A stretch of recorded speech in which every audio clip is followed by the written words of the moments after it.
Okay. Am I audible, Shakti? Is it clear? Yes, ma'am. Okay. So have you listened to the particular class that we uploaded? Actually not, ma'am, because exams are going, so Okay, okay. I can understand. It's okay, no problem. Actually, what we are having today is not a continuation of that. Okay, that is Yes, ma'am. actually the second part of Canterbury Tales. So whenever it is convenient for you, you can listen to it. You have Yes, listened to the first part, right? So it continues with the later characters and it ends with Canterbury Tales only, nothing more, nothing less. So yes, whenever ma'am. it is convenient, you can listen. Okay, no problem. Yes, ma'am. So, if you have some doubts in that particular part, you can note it down and you can ask me. Okay, we can clarify. As we didn't have a face-to-face conversation for that class, it's fine. If you have some questions or something like that, you can ask. Okay, yeah. Sure, ma'am. So today we'll deal with, so we have completed Chaucer and his major works. We have seen the significance of Chaucer in the history of British literature and his prominent works, and especially the final part towards the end of his career. This was the best one or the most popular one, that is Canterbury Tales, which is modeled on Boccaccio's Decameron. And I have given all the details in that. I have even repeated some basic details of Canterbury Tales at the end of the a particular video that I have uploaded. So today we are going to discuss Chaucer's contemporaries. Okay, who were the people who were prominent during Chaucer's age? Of course, Chaucer was the most prominent one. Chaucer was the most prominent literary figure who got national importance and now international importance, of course.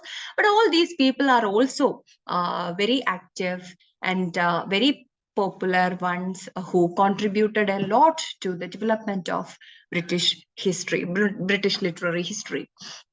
So the first one is William Langland. You may be familiar with this person. Actually, I have mentioned his name in one of our previous classes. William Langland is actually known for his name is synonymously identified with his work, that is Piers the Plowman. Okay, so it is a very important work, just like Chaucer's Canterbury Tales. This Piers the Plowman and William Langland are also two important names that you should keep in your memory. So William Langland is a reformer, yet a pious Catholic. Okay, he's a very religious person, a Catholic person, but he was a reformer too. He was not blindly into this religious things and all. Of course, he was a Catholic, but at the same time, he contributed a lot for the Reformation, not the religious Reformation, but the Reformation of that age. Then very noble and lofty style. This person is having a very noble and lofty style and very great imaginative power. This person is having a high imaginative power. Actually, Piers the Plowman. That is how we usually address his work. But the full name is The Vision of Piers the Plowman. The Vision of Piers the Plowman. This is a story, or this particular poem tells the story of a plowman, Piers, and his vision. Okay, that's why the title is The Vision of Piers the Plowman. And this is a vivid and trustworthy source for the social and economic history of the time. Okay, just like Chaucer, how Chaucer portrayed the 14th century, various professions, various people, various social strata of that period, we will get a clear picture of the 14th century society from Chaucer's Canterbury Tales. So just like that, Piers the Plowman also gives us some hints on the social and economic history of that particular time. And this is like 50 manuscripts. This particular work is having 50 manuscripts, 3 versions. There are slight differences in these 3 versions, but there are 3 versions and 50 manuscripts available for this particular work. Okay, and some critics think that the text could have been written by several authors. Actually, Shakespeare, in the case of Shakespeare, also this kind of a controversy is on, like all the works are not written by a single person, but it is written by several people, a group of people, or a woman, or someone else, or Christopher Marlowe, something like that. Many critics opine according to their observations. So just like that, some critics say like Pierce the Plowman is also a work which is written by a group of people or many others, not only William Langland, but we don't know exactly who wrote it. But anyway, the credit goes to, or William Langland bags the credit of Pierce the Plowman. It is what usually we confirm and confine, like Pierce the Plowman is written by William Langland. Because I told you in the introduction that this is a very noble and lofty style, and diverse visions and all those things. So people are slightly skeptic, like is this written by a single person or something like that. Then it's in two parts. Pierce the Plowman is written in two parts. You can see here Visio and Vita. Okay, these are the two parts. The first part is Visio and the second part is Vita. And then each part is divided into passes. Passes means steps. Steps. This is a Latin word. Passes is a Latin word, and that means steps. And already the poem is divided into two, that is Visio and Vita, and each part is divided into different passes. Okay, and actually the content of this particular work is a vision of this particular person from the Malvern Hills. Malvern Hills is the place. This person goes to Malvern Hills, and from the top of Malvern Hills, actually this is an allegory, and this person falls asleep. Okay, the protagonist falls asleep, and he is having some dream visions. That is what the that is how Langland has structured this particular poem.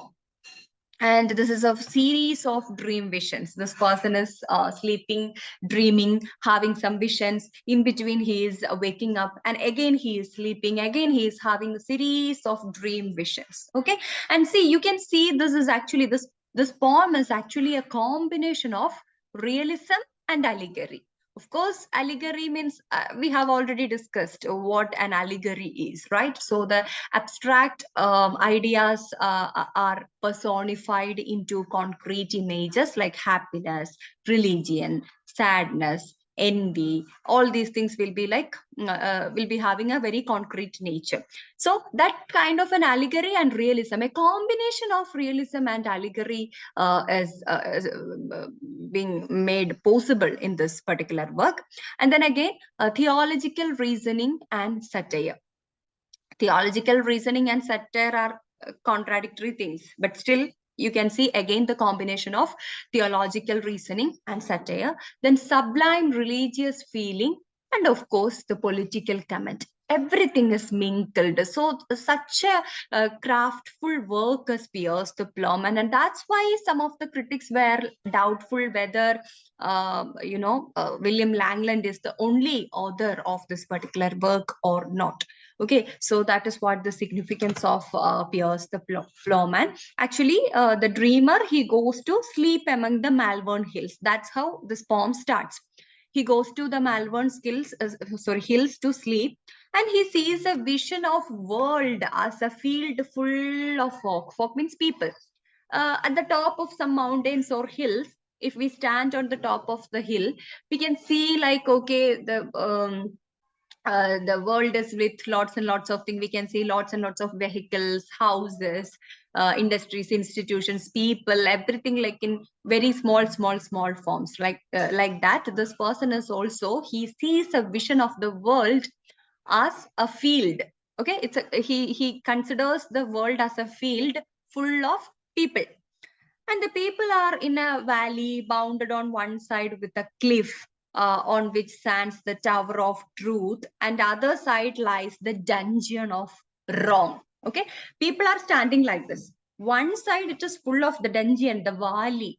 Valley is full of wrong. Okay, and one side it's a cliff, mountain.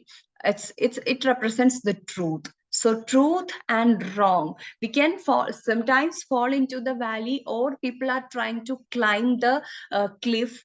But sometimes, we can fall down. The chances for falling down is also there. So that's how he has combined it. And then so likewise he's having lots and lots of dreams. Then here begin the incidents of his first vision. We have seen, like, it is divided into two, that is visio and vita, and this is how the first vision, the first part starts. Then the vision are very diverse, but there is no discontinuity. Okay, very diverse visions he's having one vision. Soon after that, another vision, another vision, another vision. It goes on like that. But still, we don't feel like they are kind of fragments. Everything is having a continuity. And then at the end of the vision, the dreamer wakes for a moment. I told you, the dreamer wakes for a moment and immediately falling asleep and dreams again. Okay, this is how it goes. Then thus progresses Pierce the Plowman into the second part. And again, series of dream visions, dream visions, dream visions. And with these visions, he is discussing a lot and lot of things: social, economical background, and people's attitude, and so many things. Political comments are being made, and then this theological thoughts are incorporated, religious feelings are there, allegorical representations are there, realistic images are there, everything is there. Okay, so that's how it goes. Actually, the latter part, or the second part of this poem, is about the narrator's search for three allegorical characters. This is something important. I forgot to put it in the PPT. Actually, he is in search of three allegorical characters. They are do well, do bet, and do best. Do well means DOWEL, only one well, L. Okay, do well. Then do bet, DOBET, that is better. Okay, bet is the short form of better. Do bet, and then do best. Okay, DOBEST. These are the three people, three allegorical people, and this person is in search of these three allegorical people. They illustrate three ways of virtue. Okay, three ways of virtue: virtue of concise, virtue of grace, and virtue of charity. These are the three virtues these people are representing. Okay, just for the sake of your information, if it is possible, you can sometimes recall it. Most probably this do well, do bet, and do best, these characters are from which poems, something like that can be asked. So these characters are kind of important in the case of Pierce the Plowman. Do well, DOWEL, do bet, DOBET, and do best, DOBEST. Okay, and they represent the virtue of conscience, virtue of grace, and virtue of charity. These are the three things.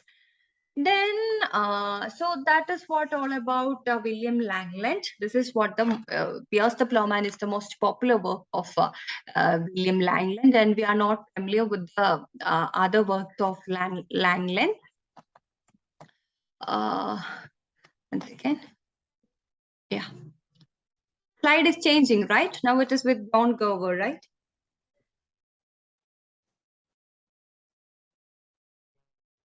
Shakti, is the slide changing?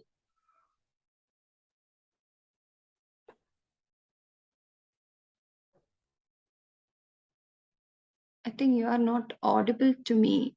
Yeah. Okay. Okay, fine.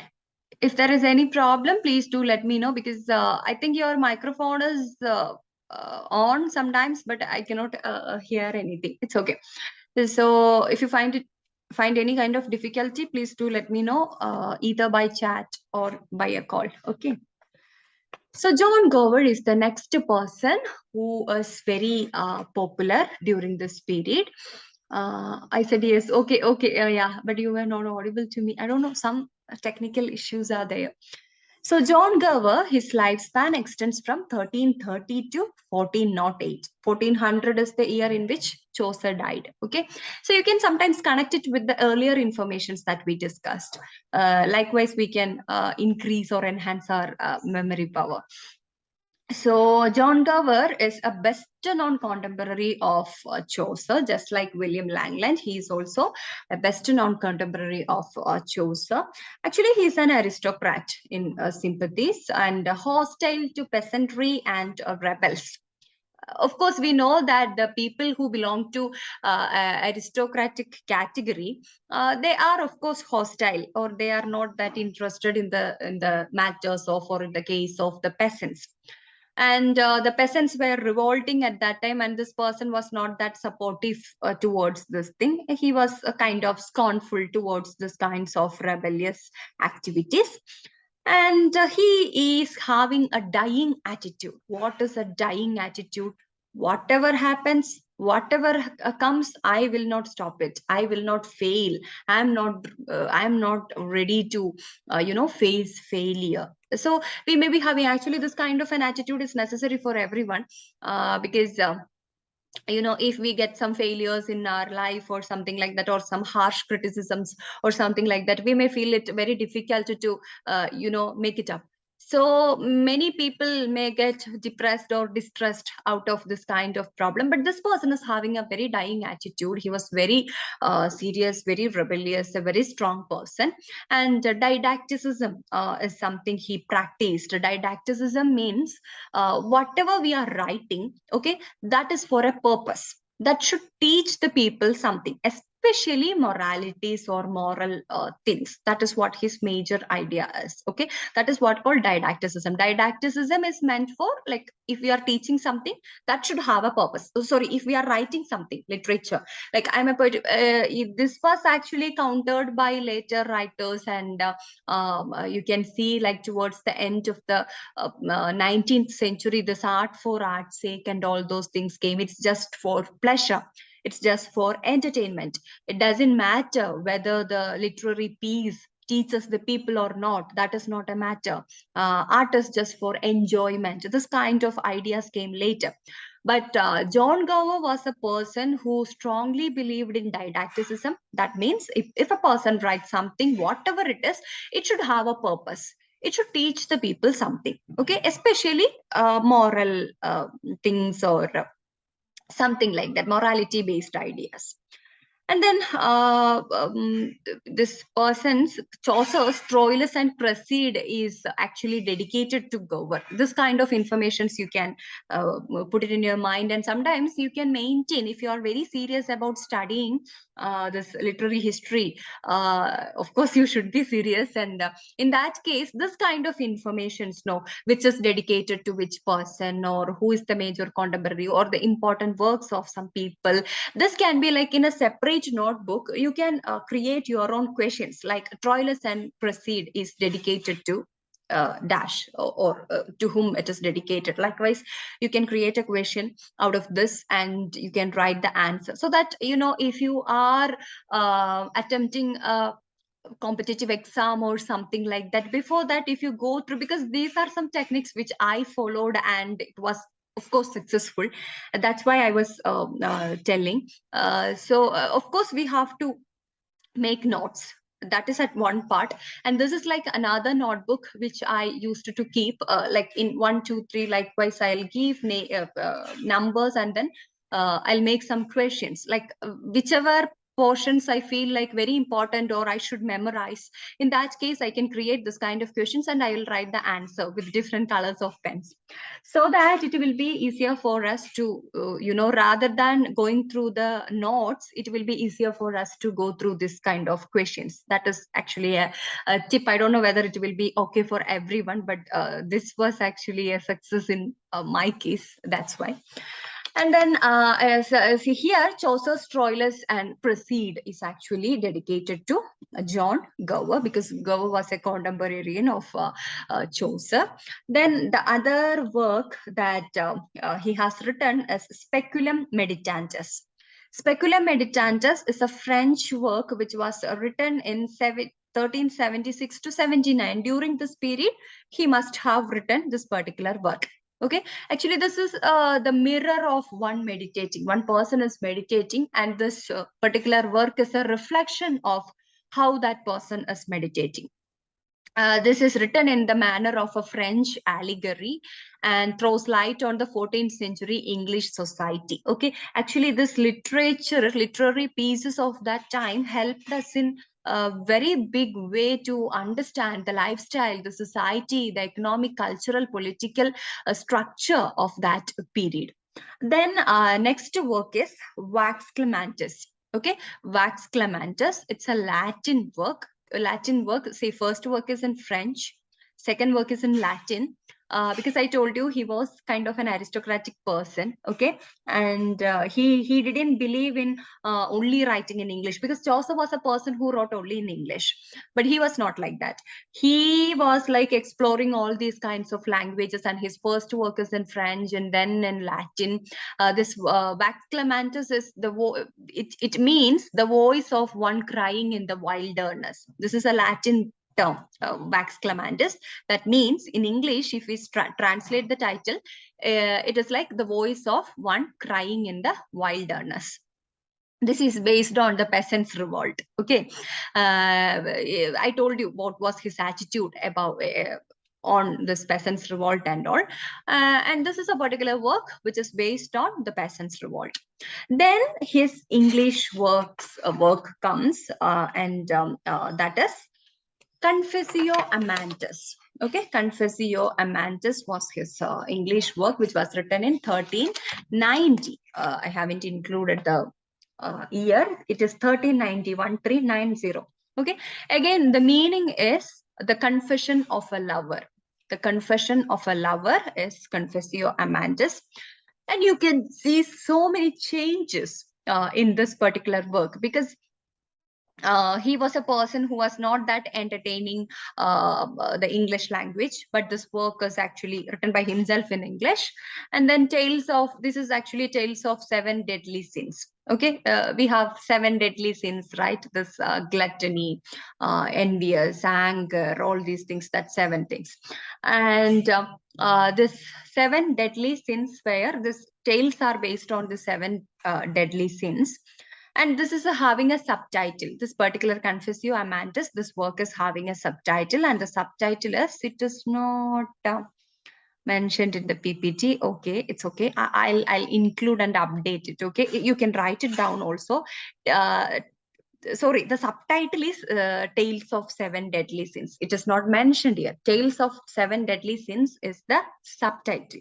Okay, subtitle of this particular work, Confessio Amantis. Subtitle is the Tales of Seven Deadly Sins, and it is translated as into English as the Confession of Lover. Then this plan is actually borrowed from Roman de la Rose. Hope you remember Roman de la Rose. And the first appearance of mythical allusions in English. In this work, we can see mythical allusions. Now, in most of the work, we have allusions to Bible, allusions to myth, and all those things. For example, in Ode to a Nightingale by John Keats. Keats is like mentioning, like Ruth, before several ages, several centuries, Ruth also must have listened to your beautiful voice. Just like that, he is making a line in Ode to a Nightingale. And this Ruth is a biblical character. Okay, so that is an allusion to Bible story. So just like that, we can see lots and lots of allusions to myth, allusions to Bible, allusions to the earlier epics, and all, so many things. So this kind of a mythical allusion was first appeared in this particular work, Confessio Amantis. Okay, and the important thing is, this particular work is not didactic. Didactic in nature. Didactic means it should teach something. It should have some moral qualities or something to impart, something like that. But this particular work is not like that. So towards the end, this is actually towards the end of his life, that he has written this. Within 10 to 20 years he died. Actually, I don't know exactly what is the reason, but this particular work is not that didactic, and the theme is, of course, love, and the manner is narrative. Okay, so that is what about John Gower. Then Yeah. Then comes John Wycliffe. John Wycliffe is the leader of the Lollards. Rather than before that, I have to say he is known as the morning star of Reformation. This is also something very important. And most of the competitive exams usually have these questions, especially for PG entrance and all those things. Who is known as the morning star of Reformation? Actually, it is John Wycliffe. John Wycliffe is known as the morning star of Reformation. Why? Because he is the one who translated the Latin Vulgate Bible into vernacular. So till then, we had the Bibles in Latin. Okay, so the English people or the usual people, the peasants, they do not know what exactly written in the Bible because they don't have access to this particular language, Latin. So they got the information only with the interpretations of the clergy people or the priests. But this person, John Wycliffe, is the first person who translated the Latin Vulgate Bible into English, that's vernacular. And then this actually caused a huge difference. People started to understand what exactly wrote in the Bible, and they started to recognize or realize the manipulations or the misinterpretations made by the clergy. So that's how Reformation comes. People started to react against Catholicism, and then Protestants started to protest, and they came in. So all these things, the Reformation happened, and actually we can say like this translation of John Wycliffe is actually the root cause for this Reformation, and that's why he is known as the morning star of Reformation. And what is this Lollards? Lollards are actually the followers of John Wycliffe. Okay, followers of John Wycliffe who read the translated Bible, and they understood what exactly this is, and they necessitated the say necessity of translating and spreading over this kind of informations to all other people. So they are called Lollards, the followers of Wycliffe, and they were also into this Bible translation, and they were focusing at spreading this kinds of information to people. So that's what the significance of John Wycliffe. So keep in your mind that he's the morning star of Reformation. And then, he also wrote some other works, also some other Protestant works, also written by this person, like Summa Theologica and all those things. But he's so popular for this translation of this Latin Vulgate Bible into vernacular one. So that is what all about John Wycliffe. We have some more time, 4 minutes left, I guess, so we can continue. Then 15th century. Actually, now we are in 15th century. By the death of Chaucer, 1400, we are entering into the 15th century. And this is a continuation. This is the medieval period, okay, late medieval period. And in the 15th century, actually, you can see it is not that a very gorgeous period of English literature. We can't say like that. Literature pieces were there. Of course, so many traces of origins were there, but still, it is not a full-fledged literary period or something like that. Okay, and actually, this is a period when the spirit of nationalism was there. Then this Wars of Roses, it was continuing and came to an end. Then 100 years of war ended during this time. End of feudalism. Okay, end of feudalism happened during this time. The farmers began to own land. Till then, only the feudal lords were having land, and the farmers were just workers. And after this peasants revolts and all those things, the farmers started to own land, and they identified that okay, the clergy is also manipulating them. It is not necessary to give all the money to the church and all, because they people are actually manipulating, and they are leading another kind of life, luxurious life. So all these kinds of informations actually brought in so much of changes among the people.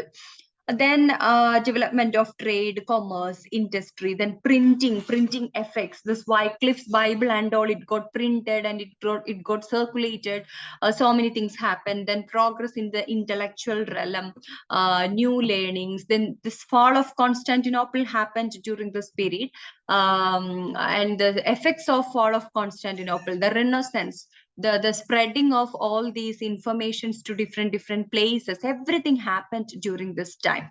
So this was a very what to say, there were so many social and cultural developments were happening during this period. And also this was an age of exploration. So many people explored different geographical region, different parts of the world, and all those things, discovery. Okay, spiritual as well as literary discovery were there.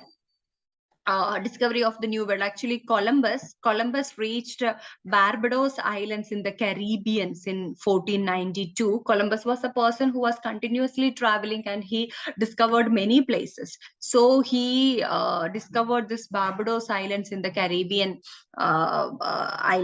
Caribbean in 1492. Then again, John Cabot reached Newfoundland and maintained the North America, mainland of North America in 1497. This is just for your information that I'm saying. And also, you can see Vasco da Gama. Vasco da Gama discovered the sea route to India in 1498. So everything was happening in this 15th century. So that was an age of exploration. Then again, Amerigo Vespucci explored the American continent in 1499, towards the end of the 15th century, 1499. Okay, so even though it is towards the end of the 15th century, people were exploring like this. Okay, it was a period of explorations, full of explorations. So that is actually the history of this period. And then we can discuss the literary effects or the literary contents of this period. I think this meeting will end in a while. So we can continue with, you just join with the same link again, and we can continue.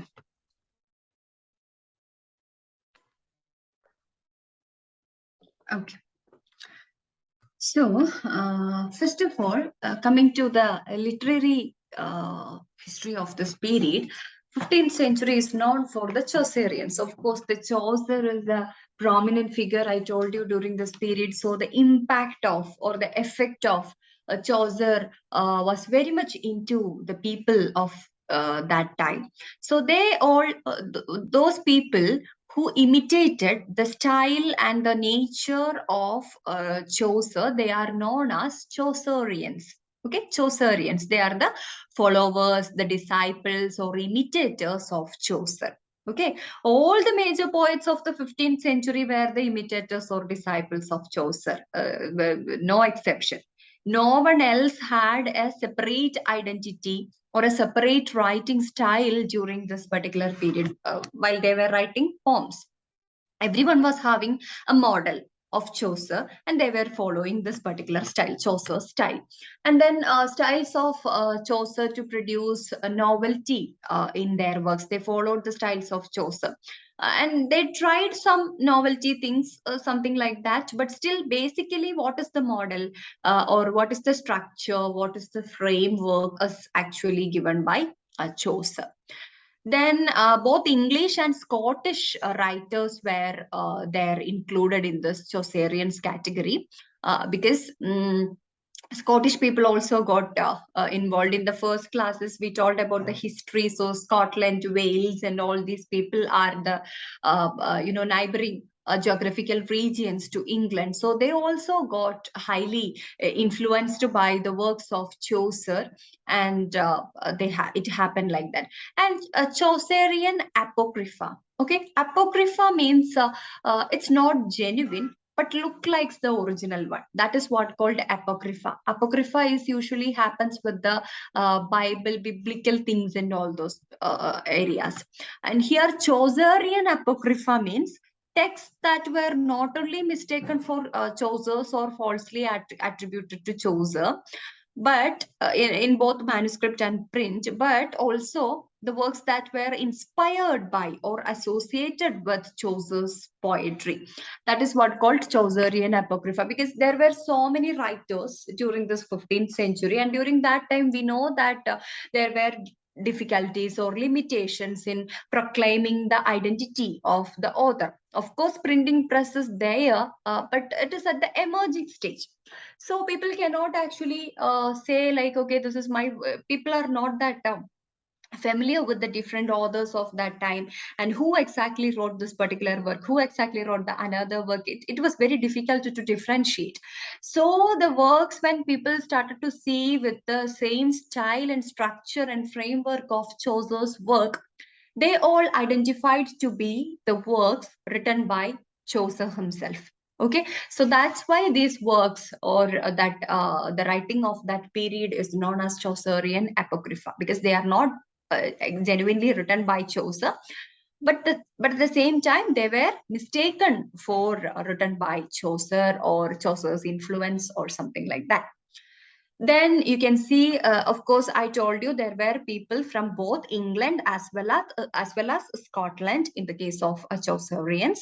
And the English Chaucerians, the major English Chaucerians include John Lydgate, Thomas Huckliffe, George Ashby, Henry Bradshaw, then George Ripley, Thomas Norton.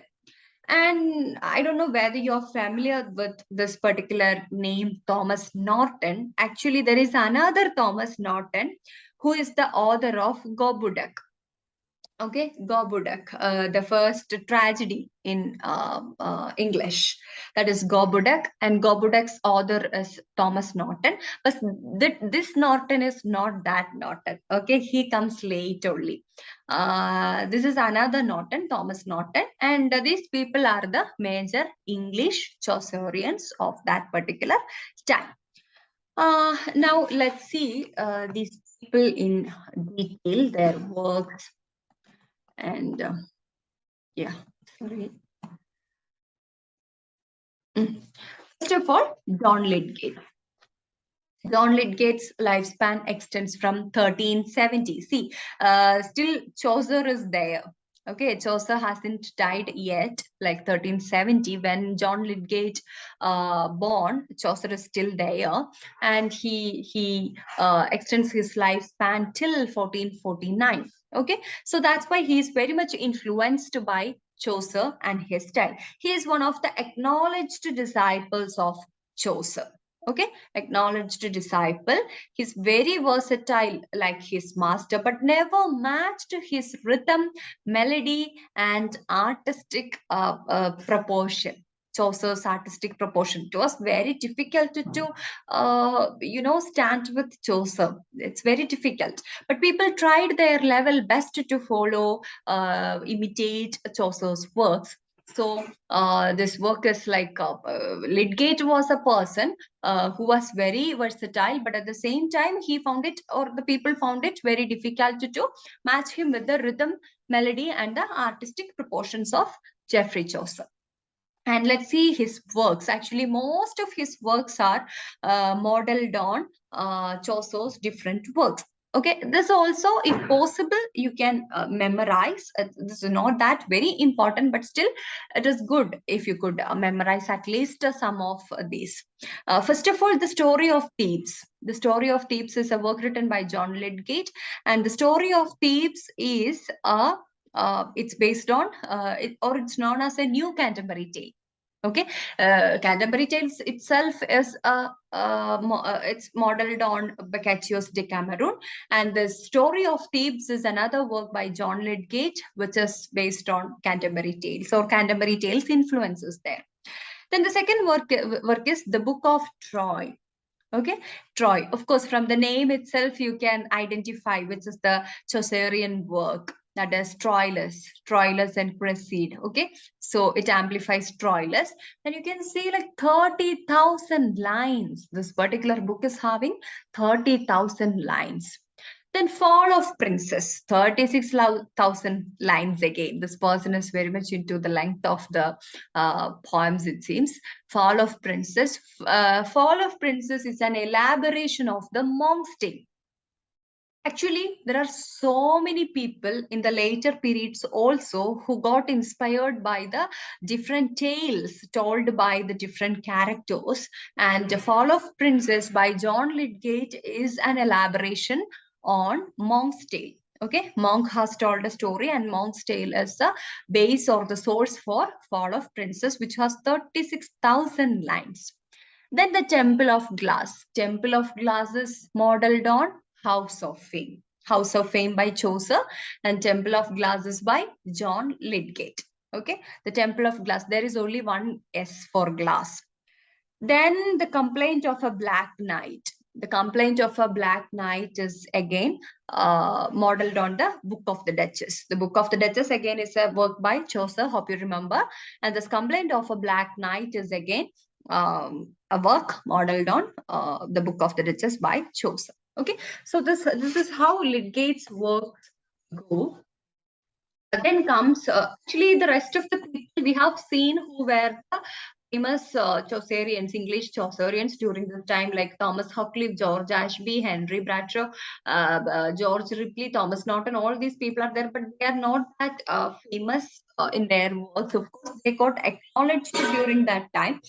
And we are just discussing the popular works of that time. That's why. Okay, now let's go to the Scottish Chaucerians. You can search with these particular names, and you can expand or elaborate the ideas if you are interested.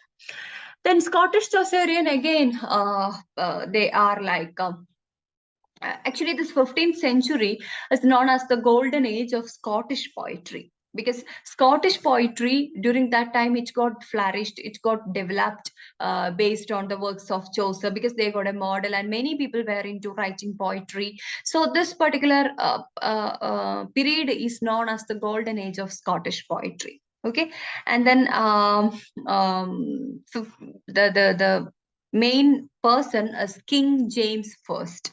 He's a king, of course. King James First, 1394 to 1437. That is his lifespan. And actually, he begins the first phase of Scottish Chaucerianism. The Scottish Chaucerianism, and like English Chaucerianism, it has two phases. Okay, two phases, two different groups of people actually started imitating Chaucer, and it is first phase and second phase. And the second phase people, they were some more updated rather than the first phase people. So King James First is the person who gives a beginning to the first phase of the Scottish Chaucerianism. The King Choir, okay, the King Choir, King is choir. There is a difference. Okay, the original work is the KINGIS. QUAIR, KINGIS. King is like that. It is there. Okay, the King is choir. King's Book, that is the English translated version of this particular work. And this is, see, again inspired by the Knight's Tale. Earlier we have seen one of the works of Lydgate is inspired by Monk's Tale, and this particular work is inspired by the Knight's Tale. Okay, Knight's Tale by Chaucer. So another person, another Scottish Chaucerian is Robert Henryson. Why Robert K. Henryson and King James are important is like King James first gives or starts with the first phase of Scottish Chaucerianism, and this Henryson, Robert Henryson, is the person who begins the second phase of Scottish Chaucerianism. Okay, second phase. He transcends literary imitation and brings Scottish nationalism into works. Now we can see the difference when it comes to second phase. What is the difference between first phase and second phase? In the second phase, actually, the people belong to second phase, they incorporated some more elements into this particular framework. The structure, the framework, everything is like modeled on Chaucer's work. There is no change for that, but still the content, okay, the quality of the content varies because they made some inclusions. They incorporated some more things, some more items, some more concepts. And that is the difference between first phase and second phase. And Scottish nationalism was included into the works of the second phase Chaucerians, Scottish Chaucerians. Okay. Then his another work is the moral fables of Aesop stories. Okay, the moral fables of Aesop. Then the Testament of Cresside. This is a critical rewriting of Chaucer's Troilus and Cresside. Okay, his work's name is the Testament of Cresside. So you can see the differences in spellings. Chaucer's Cresside and Henderson's Cresside, the spelling is actually different. This is the Testament of Cresside. This is a critical rewriting of Chaucer's Troilus and Cresside.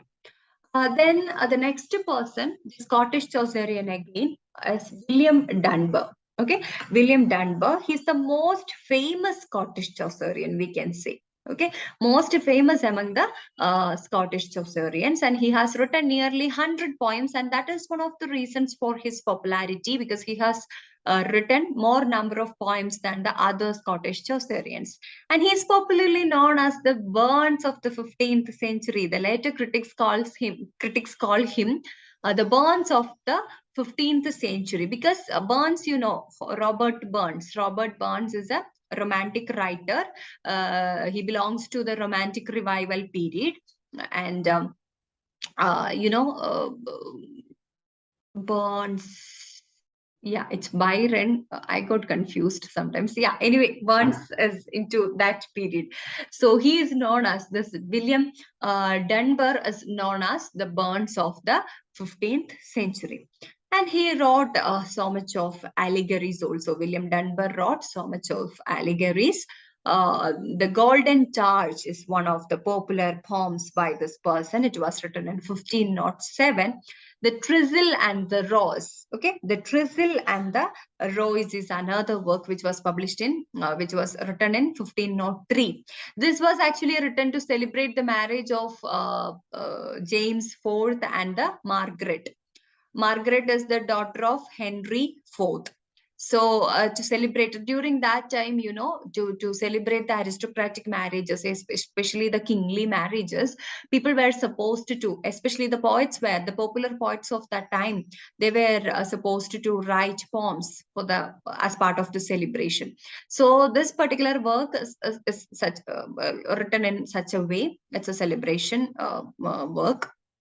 Then The Married Women and the Widow is another work by William Dunbar. Then the treatise. Okay, the treatise, that is it recalls Wife of Bath. We have discussed actually.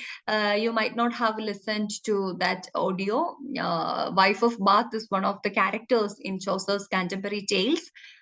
For whom Chaucer has given a very elaborate description, and when you listen, you will understand. And this Wife of Bath is actually recalled in this particular work, the treatise. Okay, so that is what about William Dunbar.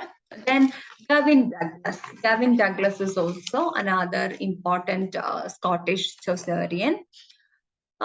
He actually combines Chaucer's use of allegory with cultural nationalism. That is what I told you in the second phase. You can see the combinations, the inclusion of other things, the nationalism, cultural nationalism, the patriotism. So many things got, intertwined with this Chaucer's structure or framework.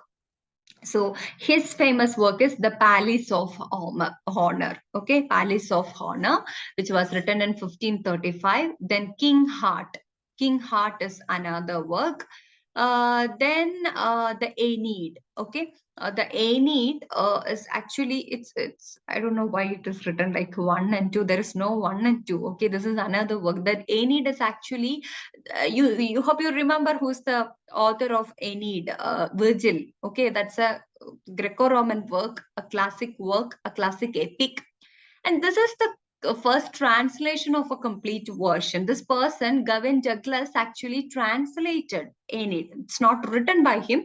He translated, and this is the first translation of a complete version. Okay, so that is what the significance of Devin Douglas. So with this, the Chaucerians, like English as well as Scottish Chaucerians, come to an end. Lydgate and other writers in England, as well as King James, Henryson, and other people like Douglas and all these people from Scotland. All these people were either imitating or following the style of Chaucer.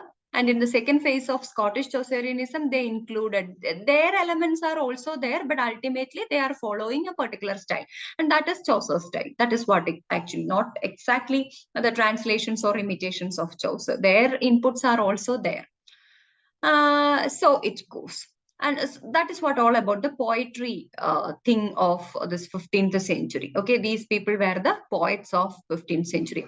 Now let's see the prose in the 15th century. Okay, how prose worked during the 15th century. Prose was actually developed by the translators rather than individual authors who wrote prose works. Actually, the prose got developed or spread across the places with the translators.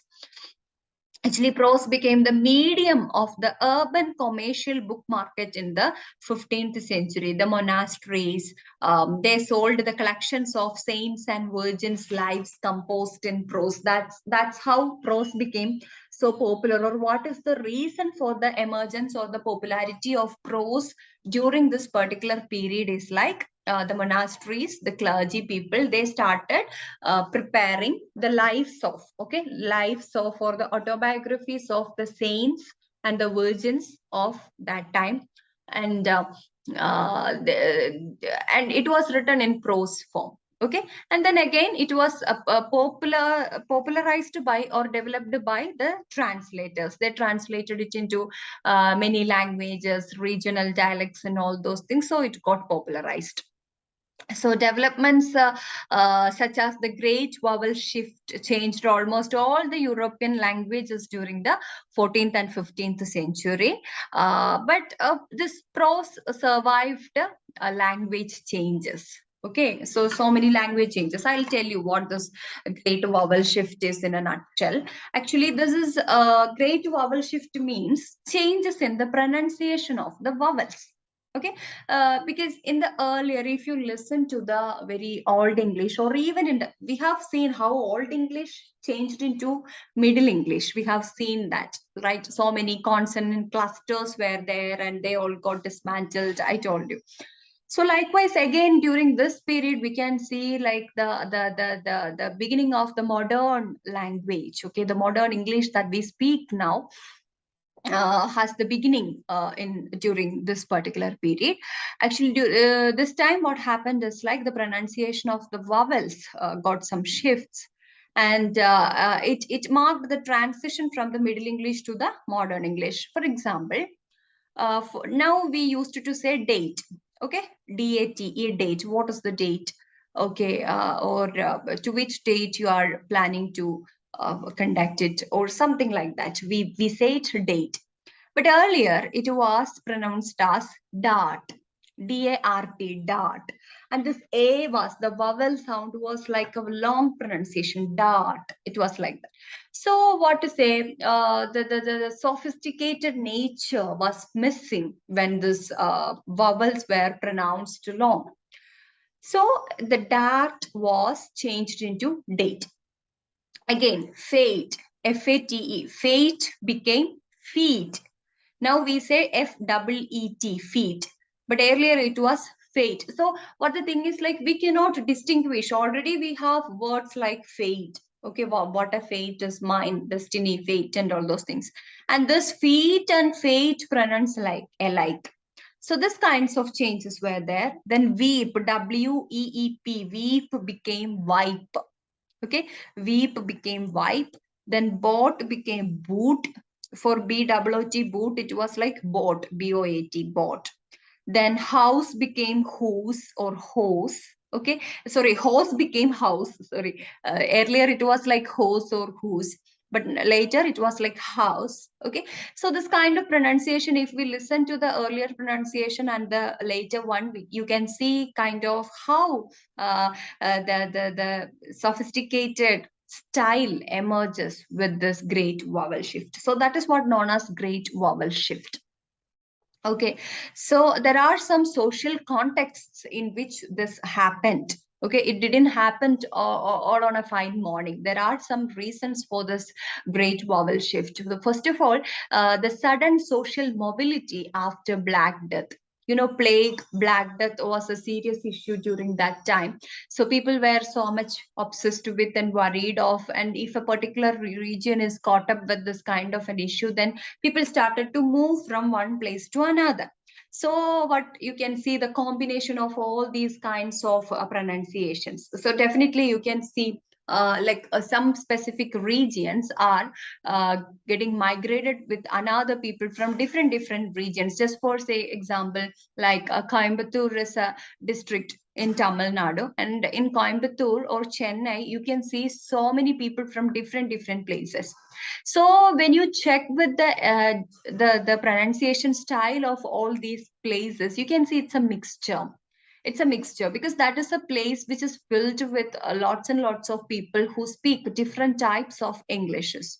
So that is what again happened here. The great vowel shift. This is one of the reasons for that. A sudden social mobility. People started to move from one place to another place due to this Black Death. Then also because of the aristocrats began to use English as a prestige accent, became more fashionable. That is also reason. Till then I told you they were considering only Latin and French to be the sophisticated or the fashionable language, and English was considered a very peasantry type of a language, exclusively meant for peasants, and they didn't give any value to English language.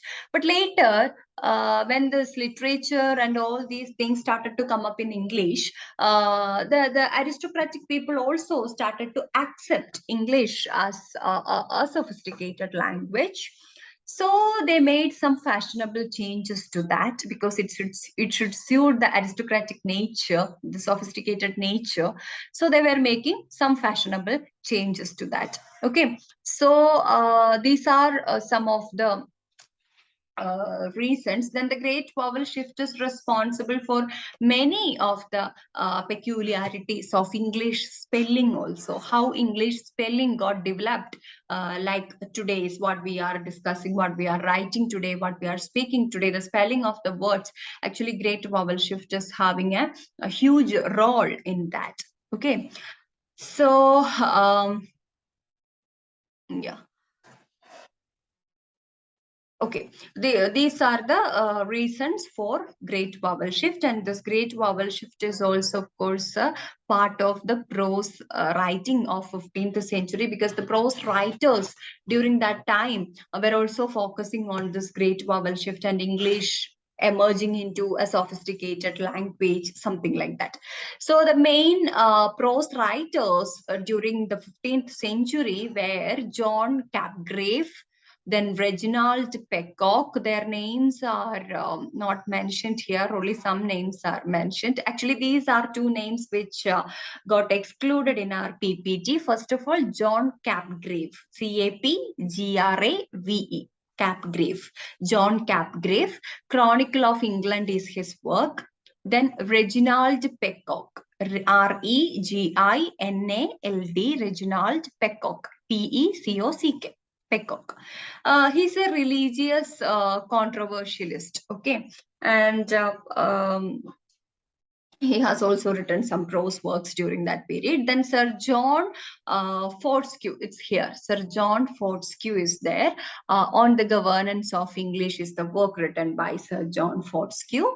Then Walter Hilton, The Scale of Perfection is the work by him. He's a Christian mystic. Then Julian of Norwich. Okay, priest mystic person he has also contributed something to the prose writings of 15th century. These are the main prose writers of that period. Yeah, it's again given here. See, you can see like John Capgrave, Chronicle of England, Reginald Peacock, religious controversialist he is, and his work is the repressor of overmuch blaming of clergy. Then this Sir John Fortescue, then again Walter Hilton, Julian of Norwich. Okay, so these are the people who belong to the 15th century prose writing. Then the Paston letters. Paston letters are also very important in the case of prose writing of 15th century. Actually, the Paston letters means this is a collection of letters written by three generations of the well-to-do Paston family of Norfolk. There is a place called Norfolk in English, and there is a family, very prestigious, very aristocratic family called Paston family. And in this Paston family, three generations of people wrote so many letters. Okay, so many letters to someone else, something like that. So all these letters were collected and it got published as Paston letters. Okay, and this is a valuable source of the information about the 15th century with this letter because three generations of people have written in a particular century. So it covers almost the whole century. Within a century, we can have the maximum of 3 to 4 or 5 more generations are possible, but still, three generations must be covering almost the whole century. So we will get a very clear understanding of detailed information of the 15th century with this Paston letters. And then the letters actually reveal the political anarchy during that time, then the corruption, the violence, everything of that time, then the domestic conditions of the upper middle class families, everything was actually, these are not some romantic letters or personal letters or something like that, not like that. These people were discussing something very serious, very socially relevant things and all such things. So these letters are in a compilation, they are in a combination, and they reveal the best informations of the 15th century. Then coming to the other writers of 15th century, we can see other prose writers. John Skelton. Okay, John Skelton is another person. Like John Skelton's time span extends from 1460 to 1529. Okay, John Skelton. Then comes actually, this is not a book of John Skelton. Like the first book printed in English is not by John Skelton. That is another information during this period. Actually, in 15th century, you can see in 15th century, you have the first book printed in English. Earlier, there was a book, there was books got printed, but they were not in English. And you should remember the first book printed in English that happened in the 15th century. And that book is the Recueil of the Histories of Troy. This was a translation of a French courtly romance. Okay, so this is the title of that book, the Recueil of the Histories of Troy. Okay, this is the first book printed in English. That is the relevance of this particular book. Then again, the 15th century is having another milestone, the first dated book issued in England. The first book with a date. Nowadays, it is very important to have the dates in all the books which are printed. You can see the dates on the cover page or in the front page or within like two to five pages you can see. And at the back cover also you can see the year, sometimes the date and the month of printing. And this is actually the first book, okay, the first book printed in England with a date as also belong to this 15th century, and that book is The Dicts and Sayings of the Philosophers. The Dicts and Sayings of the Philosophers, and the date is 18 November 1477. Okay, 18 November 1477. So this is the book which was having the date on it, first book to have a date on it. And earlier, the Recueil of the Histories of Troy is the first English book to be printed. And both happened in 15th century. Then, just like John Skelton, we had Caxton, William Caxton, and the translators like Alexander Barclay. Alexander Barclay's Barclay, Barclay. So these people were also there during that time. So these people were the major prose writers of that period.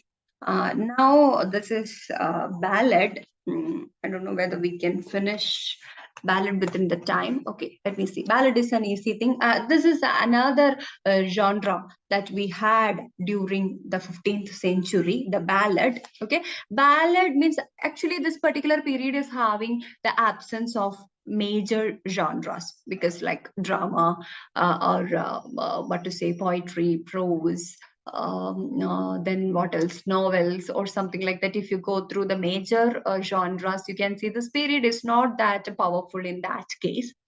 W.H. Auden later says about this period as the barren period. Okay, barren period. Nothing fruitful happened during this period. Usually, W.H. Auden is the person who said about the 15th century in terms of literature as the barren period. So this popularity of folk or popular ballads was too high. Okay, the popularity was too high during this period. They were like narrative. The ballads are narrative, lyrical, objective pieces of folk songs. Ballads are folk songs, of course, mostly anonymous in nature. The authors are anonymous. They are narrative poems, lyrical poems, objective pieces of folk songs, mostly orally, sung by people among unsophisticated and partly literate rural folk were using this. This is not something of a sort like a very studious people or some learned people or something like that. This was kind of an entertainment for the local people, normal people. Okay, and the main themes will be like border revolts, love, witchcraft, superstitions, and the recurring things we all have in our Tamil, Malayalam, all these traditions. We have this kinds of folk songs. So all the languages are having folk songs in their tradition. And mostly, I told you this. These ballads are anonymous.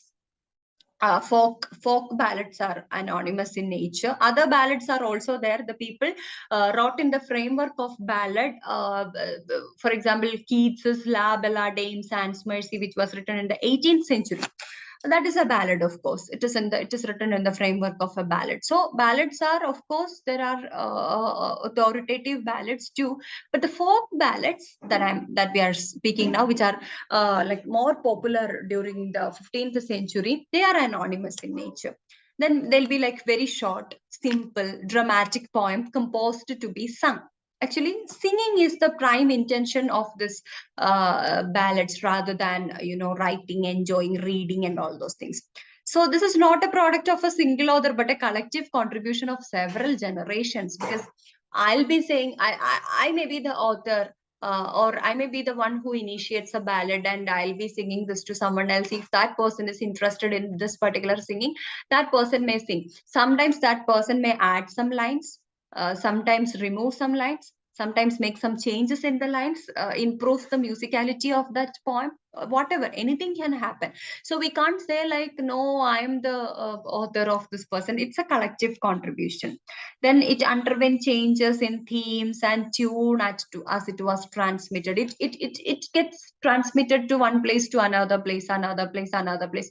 So depending on the cultural background of that area, and depending on the people, depending on the attitude and ideology of the people, ideology of the generation, from one generation to another generation, we still have this kind of folk songs, right? So it keeps changing in its theme, content, musicality, everywhere it keeps changing. And it reflects the creative genius of a whole community, not a single person. How genius the whole community itself is. That is what actually evident from the wonderful ballads of that period, and is based on the older genre of romance. Okay, that is what actually the basis or the model for all these romances. Sorry, all these ballads. Now you can see some 15th century ballads. First is Sir Patrick Spence. Okay, that is a ballad. That's the name of a ballad. This is based on a 13th century historical event that had been taken place when Alexander III ruled over Scotland. Okay, during that time, whatever happened, so that is in the form of a ballad now, and that is what called Sir Patrick Spens. Then Chevy Chase. Okay, Chevy Chase is another thing, another ballad. This is also a border clashes between England and Scotland. This is inspired by the Battle of Otterburn. Okay, some I told you this border stories, love stories, witchcraft stories, all these are the basic themes of all these ballads.